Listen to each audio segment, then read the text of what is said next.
The alley behind the grain warehouse was where people went when they had run out of places to go. Ruth Palmer stood there with her back pressed against the rough wood planks, her breath coming in white clouds in the January cold, and three men blocking the only way out. The one in the middle was her brother-in-law, Vincent. The two flanking him were ranch hands he had brought from the homestead 40 miles north.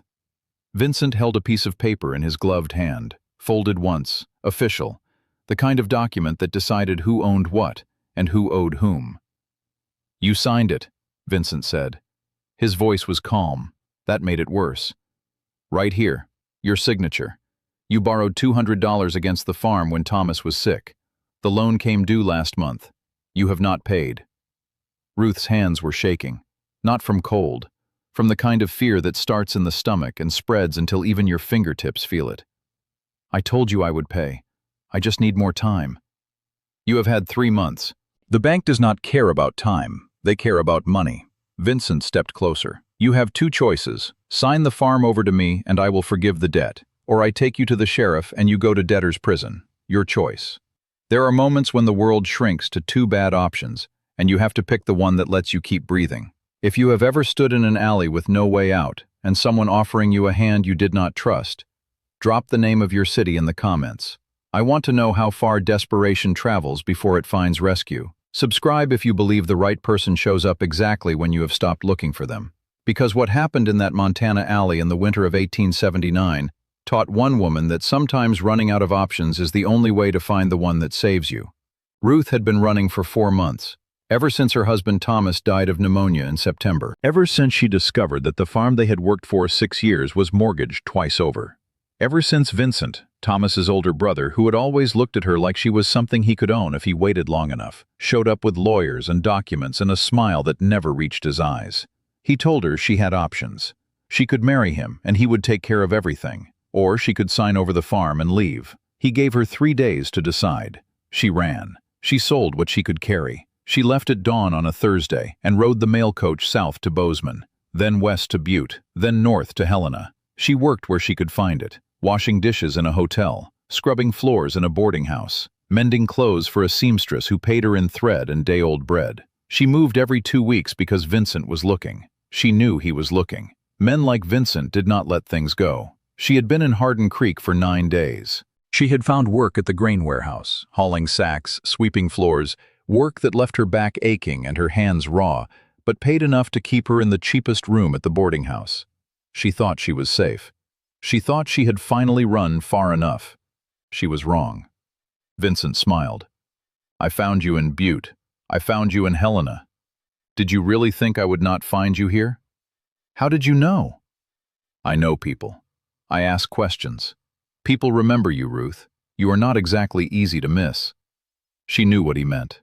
Her size, her body, the way people looked at her and saw something they could judge before they knew her name. She had heard it her whole life. Too big, too much, too visible. She kept her face still. "I am not signing anything," she said. "Then you are going to jail." "I will pay the debt, every penny. Just give me time." Vincent shook his head. "No more time. Decide now.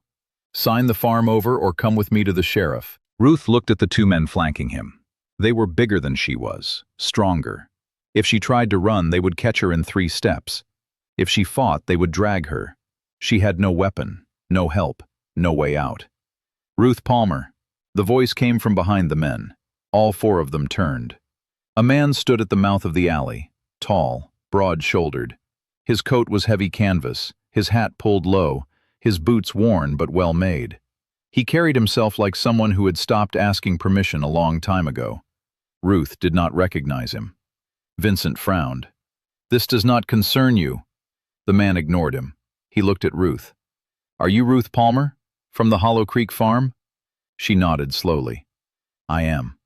I am Caleb Thorne. I knew your husband. He helped me pull a wagon out of the creek mud 3 years ago when I was passing through. Spent half a day helping me fix a broken axle. Would not take payment. Said if I ever needed help again, I should ask." He paused. "I am here to return the favor." Vincent stepped between them. "Like I said, this does not concern you." Caleb looked at Vincent, really looked. His expression did not change, but something shifted in the way he stood. It concerns me if a man is cornering a woman in an alley with two hired hands for backup. She owes me money. Then take it to a judge. I am taking it to the sheriff. No, Caleb said. You are not. Vincent's jaw tightened. You do not get to decide that. Caleb reached into his coat. The two ranch hands tensed. Caleb pulled out a leather wallet. He opened it and counted out bills. 10, 20, 30.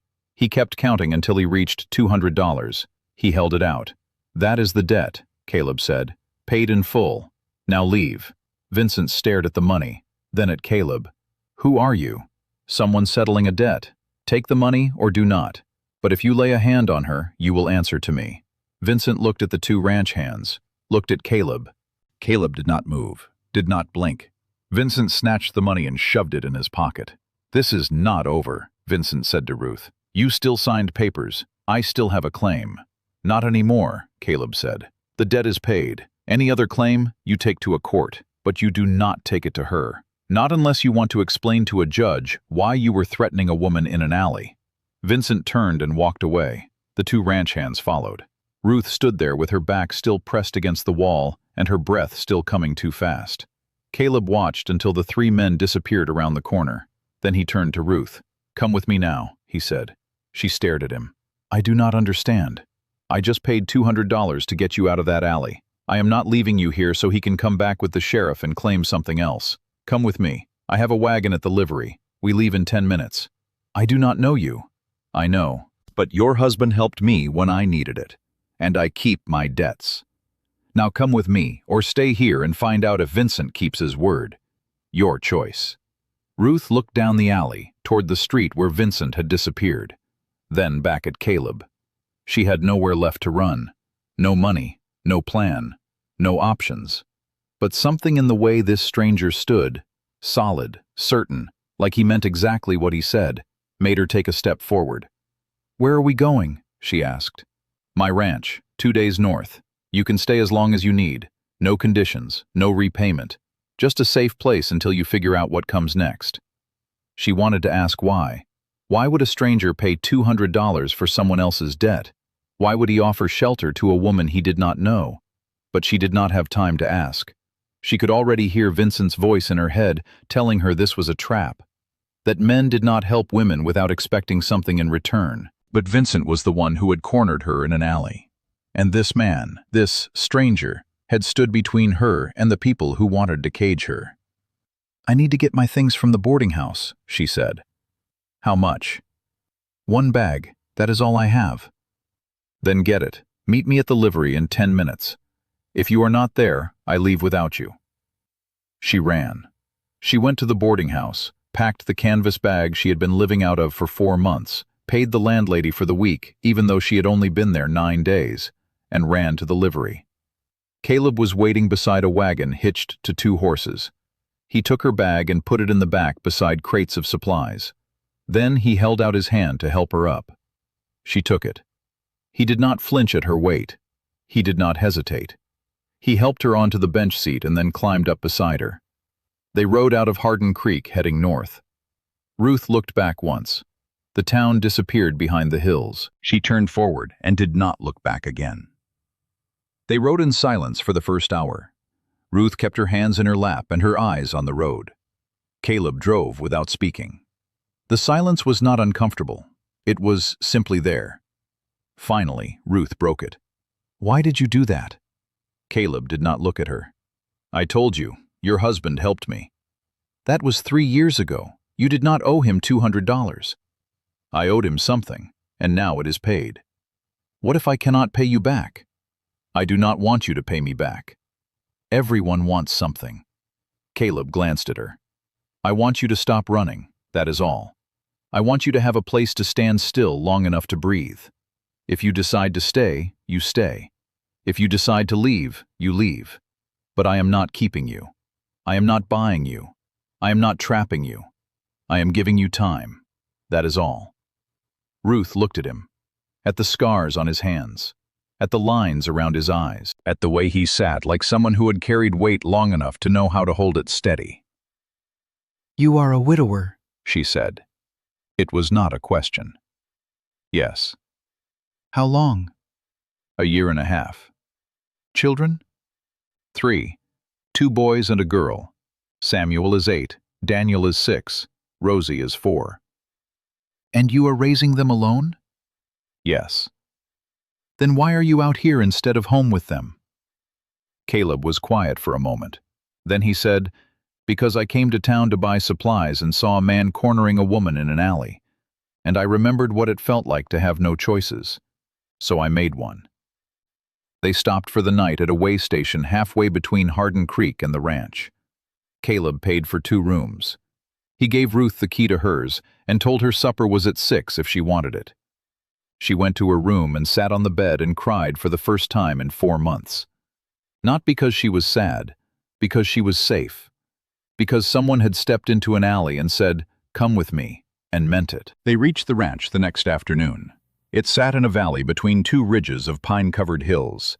The house was log-built, solid, large enough for a family but not showy. A barn stood to the east, corrals, a chicken coop, a garden plot covered in snow. Smoke rose from the chimney. As they pulled up, the front door opened and 3 children spilled out. 2 boys, one dark-haired, one lighter, and a girl with braids and a gap-toothed smile. They stopped when they saw Ruth. The older boy, Samuel, looked at his father. "You brought someone home."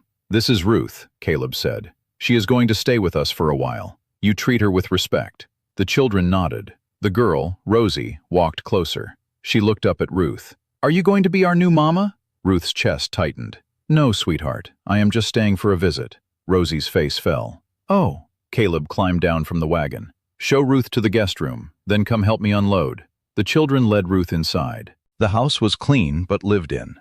Dishes in the sink, boots by the door, a rocking chair by the fireplace with a basket of mending beside it. The guest room was small, a bed, a dresser, a window that looked toward the hills. Samuel set her bag on the bed. "Papa does not bring people home," Samuel said. "You must be important." Ruth did not know how to answer that. "Your father is a kind man. Mama used to say that too." Samuel paused. "She would have liked you." He left before Ruth could ask what he meant. That night, Ruth offered to cook supper. Caleb hesitated. "You do not have to." "I want to. I need to do something or I will lose my mind." She cooked. There was venison in the cold cellar, potatoes, carrots. She made stew. She made biscuits. She made coffee. The children watched her from the doorway like they were afraid she might disappear if they looked away. When supper was ready, they all sat at the table. The children ate like they had been starving. Caleb ate slowly. When he finished, he looked at her. "That is the best meal we have had since Emma died."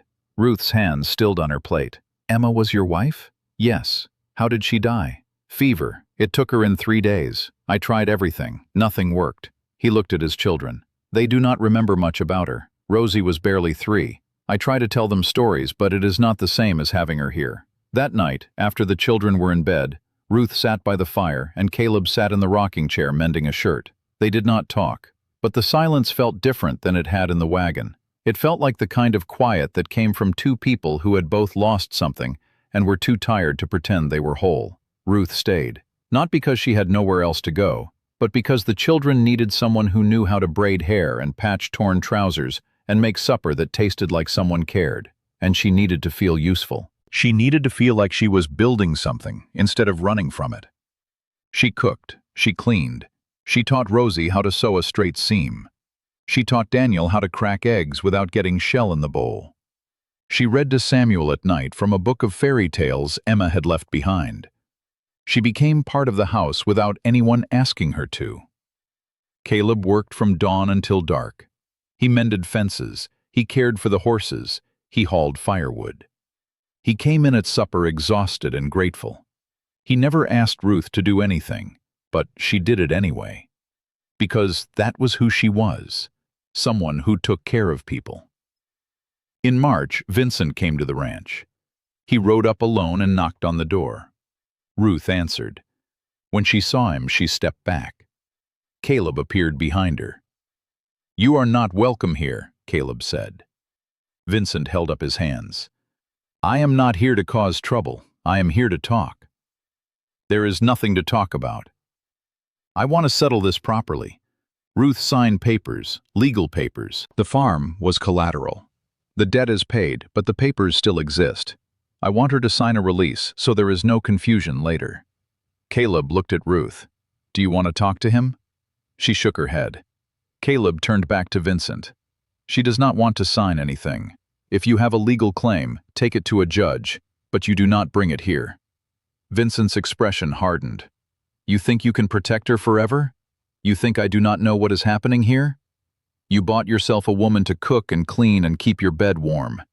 That is all she is to you." Caleb stepped onto the porch. "Get off my land." "Or what?" "Or I will make you leave." Vincent looked at Caleb, then at Ruth. "You are making a mistake. You could have had a real home with me. Instead, you are playing house with a widower and his children. They will use you up and throw you away when someone better comes along." Ruth stepped forward. "No one has used me. Caleb gave me a choice. You never did." "That is the difference."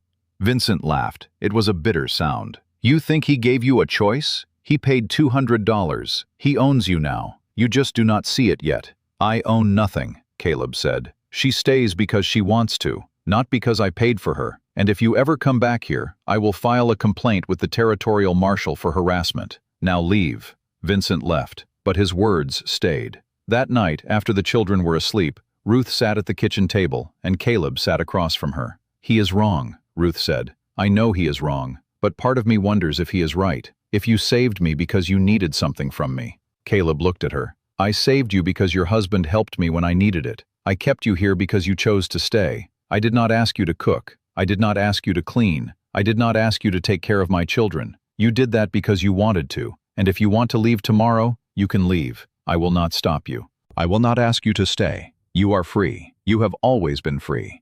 "Then why do I feel like I owe you?" "Because someone told you that being helped means being owned, but it does not. I paid your debt because it needed paying. You stayed because you needed a place to breathe. That does not make you mine. That makes you someone I was able to help. And if you decide tomorrow that you want to go to California or Texas or back to Butte, I will drive you to the stage and wish you well. No strings, no conditions, no debt." Ruth's eyes filled. "I do not want to leave." "Then do not." "But I do not want to stay out of obligation. I do not want to stay because I have nowhere else to go. I want to stay because I choose to stay." Caleb nodded. "Then choose." Ruth looked around the kitchen, at the stove where she cooked meals that fed people who were grateful, at the table where children laughed and told stories, at the man who had stood in an alley and said, "Come with me," and had kept every promise he made without her asking. She thought about Vincent, about the farm she had lost, about the 4 months she had spent running from one town to another with nothing but a canvas bag and fear in her chest. She was done running. "I choose to stay," she said. Caleb smiled. It was small, tired, real. "Good." In May, Rosie asked Ruth to braid her hair for church. Ruth sat on the porch steps with Rosie between her knees and braided 2 neat plaits tied with blue ribbon. When she finished, Rosie turned around and hugged her hard. "I wish you were my mama," Rosie said. Ruth's throat closed. "Your mama is always going to be your mama, sweetheart." "I know, but I wish I could have 2 mamas, one in heaven and one here." That afternoon, Caleb pulled Ruth aside. "Rosie told me what she said. If it made you uncomfortable—" "It did not. She does not understand. She understands that she lost someone, and she is trying to find someone to fill the space. That is not wrong. That is just grief." Caleb looked at her for a long moment. "I think about Emma every day. I think about what she would say if she could see us now. See you here with the children. See the way they laugh again. See the way the house feels like a home instead of a place where people sleep between work." He paused. "I think she would be glad." "You do not have to say that." "I am not saying it to make you feel better. I am saying it because it is true." In June, Samuel asked Ruth to help him pick flowers for his mother's grave. They walked to the small plot behind the barn where Emma and an infant son who had died at birth were buried side by side. Samuel placed the flowers on Emma's grave and stood there with his hat in his hands. "Do you think Mama would mind if we liked you?" he asked. Ruth knelt beside him. "I think your Mama would want you to be happy. And if I make you happy, then no, she would not mind. Do you like Papa?" Ruth's breath caught. "Yes, I do. Papa likes you too, I can tell." How can you tell? He smiles more. He used to never smile. That night, Caleb asked Ruth to sit with him on the porch after the children were asleep. They sat in the rocking chairs and watched the stars come out. Caleb was quiet for a long time. Then he spoke. I think I am falling in love with you. Ruth stopped rocking. What? I did not plan for it. I did not want it. I thought I was done with love when Emma died. But you came into this house and you made it feel like a place where people belong. And I do not know how to not love someone who does that. Caleb, I am not asking you to love me back. I am just telling you the truth. Because I have spent the last year pretending I was fine and I am tired of pretending. You deserve to know. Ruth looked at him. At the man who had stood in an alley and paid a debt that was not his to pay. At the man who had given her a place to stand when she had nowhere left to run. At the man who had never asked for anything except that she choose freely. I think I am falling in love with you too, she said. Caleb turned to look at her. You do not have to say that. I am not saying it because I think you want to hear it. I am saying it because it is true. I have been in love with you since the day you told Vincent to leave. Since the day you told me I was free. Since every day you have let me choose. They sat there in the dark with the stars wheeling overhead and the sound of night birds calling in the pines. And when Caleb reached over and took Ruth's hand, she held on. They were married in August. Dr. Gaines came from town to perform the ceremony. The children stood beside them. Samuel held the ring. Daniel held the Bible. Rosie scattered wildflowers. They said their vows on the porch of the house where Ruth had learned that running out of places to go sometimes meant finding the place you were supposed to be all along. After the ceremony, Ruth stood with Caleb and looked out at the valley. I spent 4 months running, she said, and I ended up exactly where I needed to be. You were not running toward me, Caleb said. You were running away from Vincent. Maybe. But maybe running away from the wrong thing is the same as running toward the right thing. You just do not know it until you stop running. Years later, after the children had grown, after Samuel had married and brought his wife to live in the house he built on the north edge of the ranch, after Daniel had left to study law in Helena, after Rosie had become a teacher in town, people would ask Ruth how she ended up at the Thorn Ranch. How she went from running for her life to building a family with a widower and his children. She always told them the same thing. I ran out of options, and when you run out of options, you find out what you are really running from. I thought I was running from Vincent. I thought I was running from debt, but I was really running from the belief that I did not deserve to be chosen. And then Caleb stood in an alley and chose me anyway. Not because I earned it, not because I paid for it, but because choosing people who have nowhere else to go is what good people do. Vincent never came back. The farm was sold to pay off other debts. Ruth never went back to see it. She did not need to. She had a home. She had a family. She had a man who had said, "Come with me now," when she had nowhere left to run. And she had gone with him. Not because she had no choice, but because going with someone who gives you freedom is a better choice than staying with someone who wants to cage you. Some people run toward something. Some people run away from something. And some people run until they find the person who says, you do not have to run anymore. You can stay, you can rest, you can choose, and whatever you choose, I will honor it. Caleb Thorne was that person, and Ruth Palmer stopped running the day she realized that sometimes the end of the road is the beginning of home.